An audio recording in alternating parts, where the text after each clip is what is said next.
नमस्कार दोस्तों, मैं हूं इरसू और आप देख रहे हैं ट्रू क्राइम विद इरसू।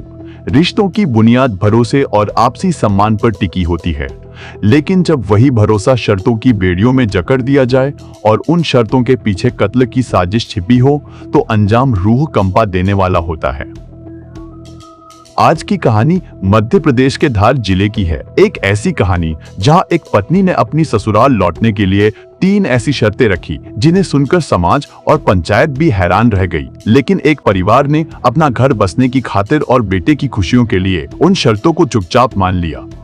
उन्हें लगा था कि घर में बहू आएगी तो रौनक लौटेगी, पर उन्हें क्या पता था कि वे अपनी बहू को नहीं बल्कि अपने ही बेटे के कातिल को घर बुला रहे हैं। आखिर क्या थी वो 3 शर्तें जिन्होंने एक हंसते खेलते परिवार को श्मशान बना दिया?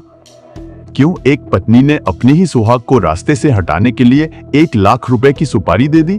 और उस कत्ल के बाद की रात में ऐसा क्या हुआ जिसे सुनकर पुलिस के भी पसीने छूट गए? चलिए जानते हैं धार जिले के गोंदीखेड़ा चारण गांव की इस रोंगटे खड़े कर देने वाली वारदात को पूरी गहराई के साथ। यह कहानी शुरू होती है साल 2022 में।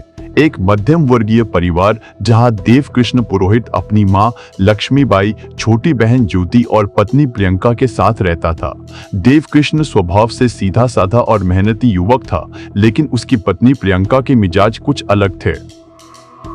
एक दिन घर में ननद और भाभी के बीच मामूली कहासुनी होती है। इसी बीच प्रियंका का मोबाइल कहीं छूट जाता है और वह उसकी ननद ज्योति के हाथ लग जाता है। ज्योति ने देखा कि फोन पर लगातार नोटिफिकेशन की घंटियां बज रही थी। जैसे ही उसने फोन चेक किया, उसके पैरों तले जमीन खिसक गई। उसकी भाभी प्रियंका एक अनजान शख्स के साथ घंटों से आपत्तिजनक चैटिंग कर रही थी। ननद ने जब इस पर ऐतराज जताया तो प्रियंका डरने के बजाय उल्टा लड़ने लगी। उसे लगा कि अब यह बात पति देवकृष्ण और सास तक पहुंच जाएगी।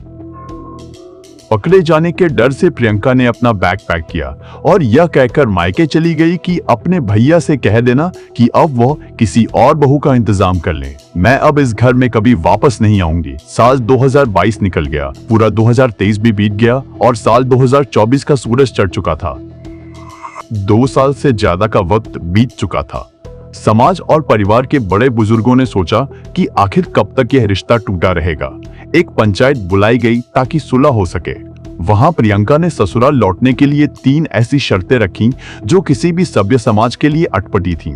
पहली शर्त थी कि कोई भी उसका मोबाइल चेक नहीं करेगा, चाहे वह पति हो या सास। दूसरी शर्त, घर के किसी भी काम के लिए उस पर दबाव नहीं डाला जाएगा, वह अपनी मर्जी की मालकिन होगी। और तीसरी शर्त थी कि उसे ब्यूटी पार्लर का काम सीखने और करने की पूरी आजादी दी जाएगी।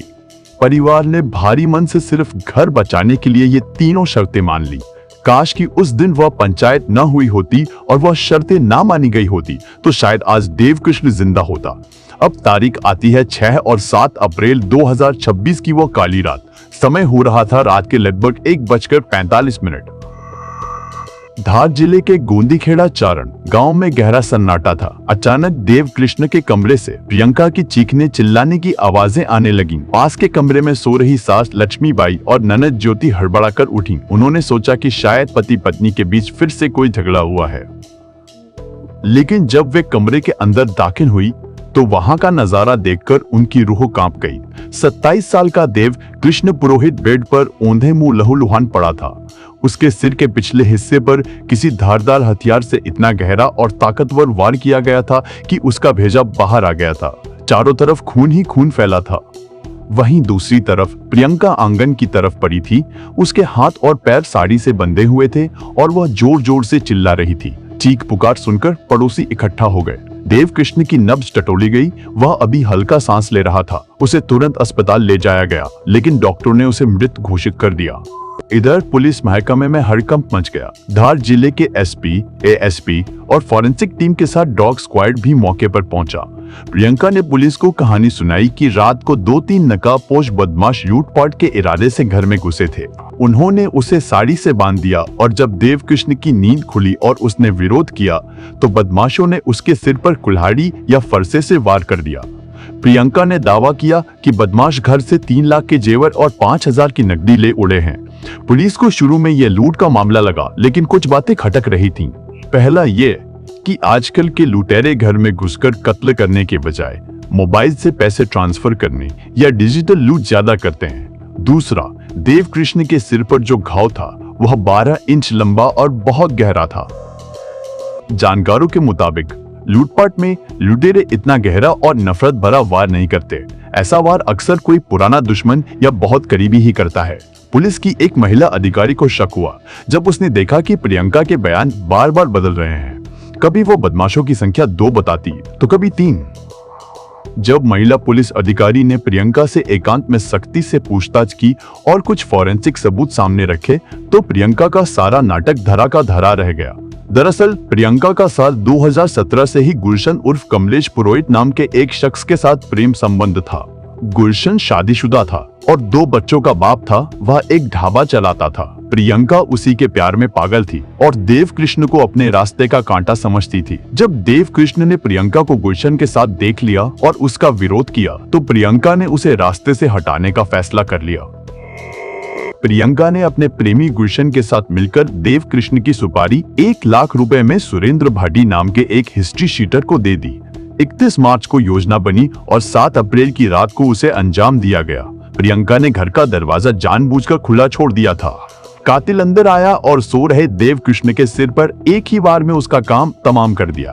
रूह कंपा देने वाली बात तो यह है कि कत्ल के बाद प्रियंका और उसका प्रेमी उसी घर में मौजूद थे और उन्हें जरा भी पछतावा नहीं था। आज प्रियंका, उसका प्रेमी गुलशन और सुपारी लेने वाला कातिल तीनों पुलिस की गिरफ्त में हैं। इस घटना ने पूरे मध्य प्रदेश को हिलाकर रख दिया है। लोग इसे इंदौर के चर्चित सोनम रघुवंशी केस से जोड़कर देख रहे हैं, जहां एक पत्नी ने अपने ही सुहाग का अंत कर दिया था। प्रियंका की वो 3 शर्तें दरअसल उसकी आजादी नहीं बल्कि कत्ल की तैयारी थी। दोस्तों, इस कहानी को सुनाने का मकसद सिर्फ जानकारी देना नहीं बल्कि आपको जागरूक करना है। अगर रिश्तों में खटास इतनी बढ़ जाए कि शर्तें रखनी पड़े तो वहां से हट जाना ही बेहतर है, क्योंकि जबरदस्ती खींचे गए रिश्ते अक्सर खून की होली पर खत्म होते हैं। इस पूरी घटना पर आपकी क्या राय है? कमेंट बॉक्स में जरूर बताएं। अगर आपको ये वीडियो पसंद आया हो तो इसे लाइक और शेयर करें। हमारे चैनल ट्रू क्राइम विद इरसू को सब्सक्राइब करें ताकि आप ऐसी ही सच्ची और जागरूक करने वाली कहानियों से जुड़े रहें। अपना ख्याल रखें, सावधान रहें। जय हिंद, जय भारत।